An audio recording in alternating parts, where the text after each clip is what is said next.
Hi, so I'm going to go over how to migrate your classic or the old quizzes in your course to the new quizzes. So I'm going to the quizzes option on the navigation menu on the left. And so now I'm on my quizzes page in my course. Okay, so this is fairly simple, but I just want to just kind of emphasize how important this is that you do this because classic quizzes are going away. So when you develop a quiz from now on in any of your courses, it really needs to be with new quizzes, and your old quizzes will need to be migrated over to new quizzes so you don't lose that information. So this is how you do it. From your quiz page, you select the quiz that you want to change to a new quiz. Click on the three dots on the right-hand side, and you'll get all of these options. Edit, delete, migrate, send to. We're going to migrate it. So choose migrate, and you can see it's working. It's going to change it over to a new quiz. It's fairly easy to do. Okay, so just make sure when it changes over to a new quiz that you do publish it so your students can see it. But then you might just go in and check a couple of the features to make sure everything looks the way that you want it, because there are a lot more features and options with new quizzes than there were with the old classic quizzes. And one of the changes is the points. Points were kind of set differently with old quizzes. And so sometimes what I see when I migrate a quiz to a new quiz, sometimes the points change just a little bit. So that'll be something that you'll just want to check. So usually what I check on this page is just maybe due date and those points right there. But then at the bottom, there is a button called Build. In the bottom right, you'll need to click on Build, and it will take you to all the details of the questions and the settings of the quiz. So here you can see what the answers are and what the questions look like in your migrated quiz. So you see that, you look at that, you change it if you need to. You can see what all the points are, if they add up to what they need to add up to.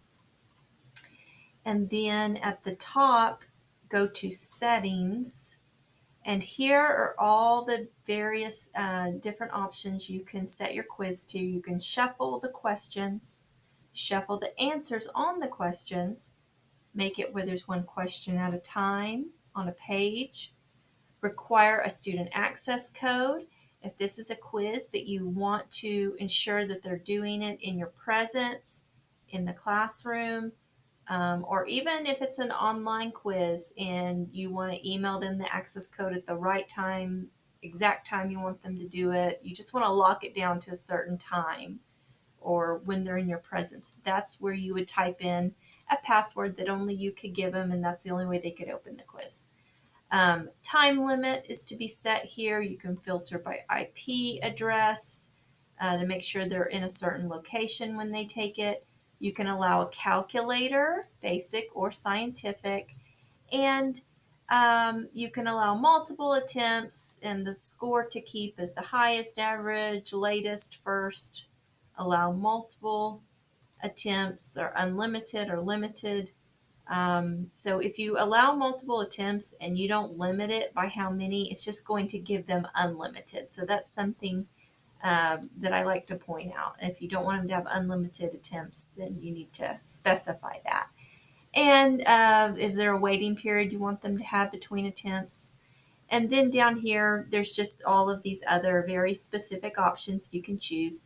Show points awarded, show points possible, show items in question, show student response, indicate response as correct. Sometimes instructors don't like them to know right off the bat if they have something correct. Sometimes they do. So that's what these options down here. And so you can still, you can get reports on the quiz if you've connected it to outcomes. You can also moderate it. So if you need to give certain students more attempts than others or something like that. But then when you're done here, just checking all of these settings, you will hit return and it will take you back to the quiz page. And then I would just recommend deleting the old quiz so you don't get them confused in your course and that the students are always taking the new quiz. And the new quiz will have the rocket ship lit up green. So that'll kind of be how you know it's a new quiz, but also when you click into it, it just looks different and it has that build button at the bottom. So just a couple things on new quizzes. So here are some of the new question types with new quizzes. You'll have a lot of the same ones like essay and fill in the blank. You'll have multiple fill in the blank. You'll have categorization. You'll have file upload, formula, multiple answer, multiple choice, multiple drop down, matching, numeric, stimulus, passage, text, true and false, ordering, and hotspot. So some of the differences on some of these, and I won't get into it in this video, but it will be involving images. So like if you have a geography course and you have a map and you want them to tell you places on the map, that is now possible with some of these options here. So I'm going to be sharing some more resources regarding new quizzes and kind of how to navigate them. But really this video was to show you how to just change over those old quizzes to new quizzes. So I hope you found this helpful.